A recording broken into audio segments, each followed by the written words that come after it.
গিন্নি, আমাদের হাতেও কিন্তু আর বেশি সময় নেই।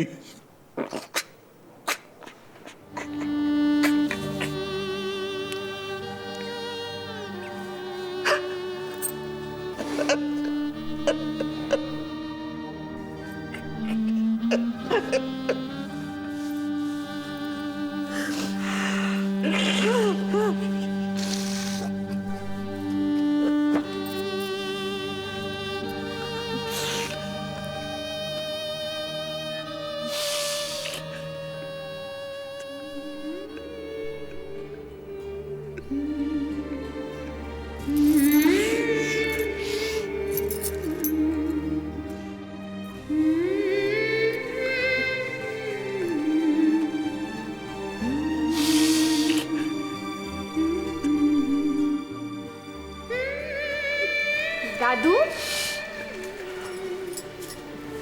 দাদু, সবাই বলছে তোমার বন্ধু নাকি খুব হুল্লোড়ে ছিল। তা উনি যদি জানতে পারেন তোমরা ওনার জন্য এইভাবে মুষড়ে পড়েছো, এইভাবে কাঁদছো, তাহলে ওনার ভালো লাগবে বলো? ঠাম্মা, ঠাম্মা, তুমি কোথায় দাদুকে বোঝাবে তা না, তুমি নিজেই এইভাবে কাঁদছো। কতদিনের বন্ধু, ওর কষ্ট হবে না? ওর বুকের ভেতরটা কি হচ্ছে সেটা আমি বুঝতে পারছি। তুমি এদিকে এসো ঠাম্মা, আমার কাছে এসো। তুমি বরং রান্নাঘরে গিয়ে দেখো কি রান্না হচ্ছে। আমি দাদুকে 1 মিনিটে খুশি করে দেবো।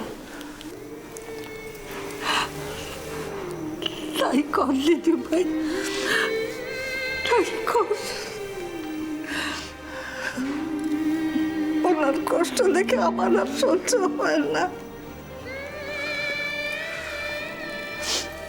তুমি যাও ঠাম্মা, সব ঠিক হয়ে যাবে।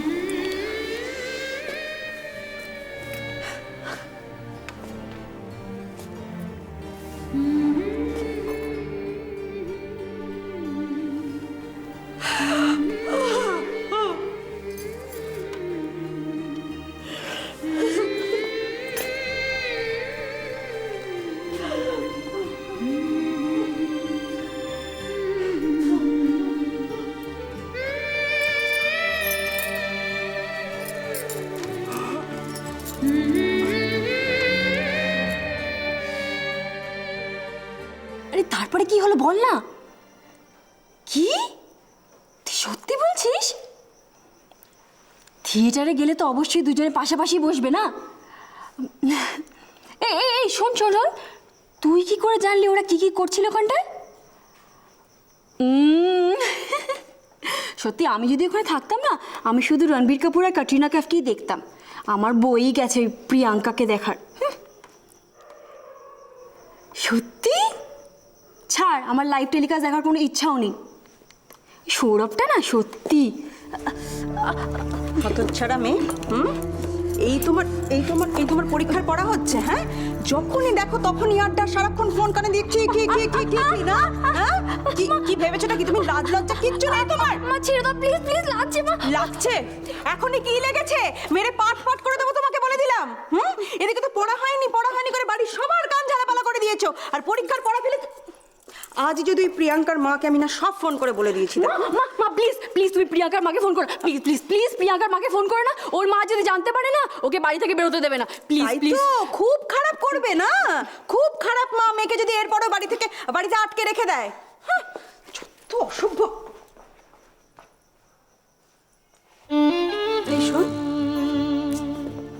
সৌরভ মানে কোন ছেলেটা রে? ওই কালো মতো লম্বা চুলওয়ালা ছেলেটা? হ্যাঁ, আরে কি হলো, উত্তর না দিয়ে কোথায় যাচ্ছিস তুই? ওই লম্বা চুলওয়ালা ছেলেটা তো? হ্যাঁ, ইস ছি ছি ছি ছি ছি ছি ছি, চাল চুলু নেই কিচ্ছু, কি নোংরা বাবা, সারাক্ষণ মাথায় একটা খোপা করে। এই কোথায় যাচ্ছিস তুই? তোর নামে যদি এরকম কিছু একটা শুনি না আমি কোনোদিন, তোরই একদিন কি আমারই একদিন, এটা বলে দিলাম সেটা ভালো করে মাথায় ঢুকিয়ে রেখে দে। কি করছোটা কি ওকে? সভ্য মেয়ে কোথাকার। আরে করেছে? হ্যাঁ, কি করেছেটা কি আবার? কি করেছে? তো বড় ধিঙ্গি মেয়ে, বললাম কাপড়গুলো কাঁচা রয়েছে ব্রাশ করে না, সেটা পর্যন্ত করতে পারলো না। আর কার জন্য তুই ভালোবেসে খাবার এনে দিয়েছিস? দেখ দেখ, খাবারগুলো পর্যন্ত এখনো পড়ে আছে। দুধ এনেছিস না? পরীক্ষা দেবে তাই দুধ এনেছিস। নোংরা মেয়ে, দেখ একটু হাতটা পর্যন্ত এখনো ধোয়নি। আচ্ছা আচ্ছা ঠিক আছে, ঠিক আছে, তুমি আর মাথা গরম করো না। কেন মাথা গরম করবো না? এরকম মেয়ে থাকলে সব মাথা করতে হবে। এসো, না না, এসো, আমি প্রশ্রয় দিচ্ছি। সজনী, আমি ভালো কথা বলে দিচ্ছি। যাও, আমি দেখছি বললাম তো। মাথা গরম হয়ে গেছে আজকে। তুমি যাও যাও, আমি দেখছি। ওকে মেরেই ফেলবো আমি আজকে।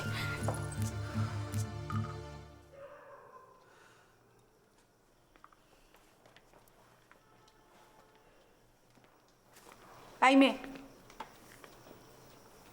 হাঁ করে দাঁড়িয়েছিস কি? দুধটা ধর। কেন মায়ের মাথাটা গরম করাস বলতো? কেন রাগিয়ে দিস মাকে? পরীক্ষার কটা দিন ফোন থেকে একটু দূরে থাকলে কি হয় না? আমি তো জাস্ট 1 মিনিটই ফোনে কথা বলছিলাম, আমি কি করে জানবো মা চলে আসবে?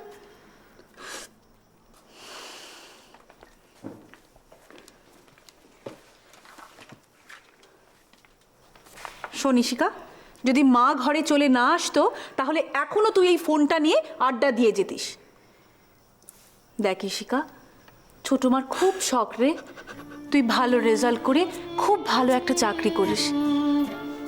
কেন এমনটা করিস বলতো? কেন মাকে রাগিয়ে দিস? হ্যাঁ, তুই জানিস তো এই বাড়িতে তোর বিয়ের কথা উঠলে সবার আগে মাই আপত্তি করেন। ছোট মা সবার আগে আপত্তি করেন, সে কথা তো তোর জানা নেই? তুই তো বড় হয়েছিস, বল তাহলে কেন এরকম করিস? কেন রোজ রোজ তোকে পড়ার কথা মনে করিয়ে দিতে হবে? হ্যাঁ, দুধটা খা, খা। আর শোন, দুধটা খেয়ে হাত ধুয়ে পড়তে বসে যাবি, কেমন? এই তো ভালো মেয়ে।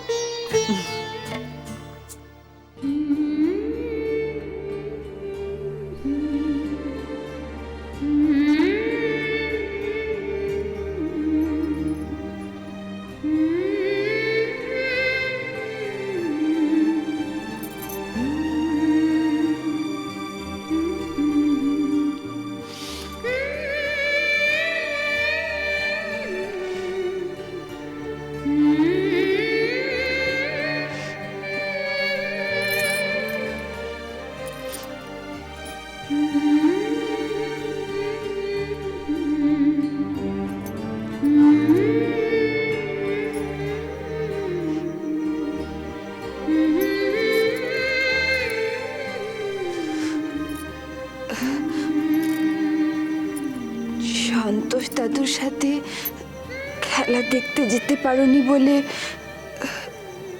বেড়াতে যেতে পারোনি বলে তোমার খুব আফসোস, তাই না? খুব আফসোস। বুঝতে পারছি এখন একটা কিছু করব বলে ফেলে রাখার মতো বয়স আর আবার নেই।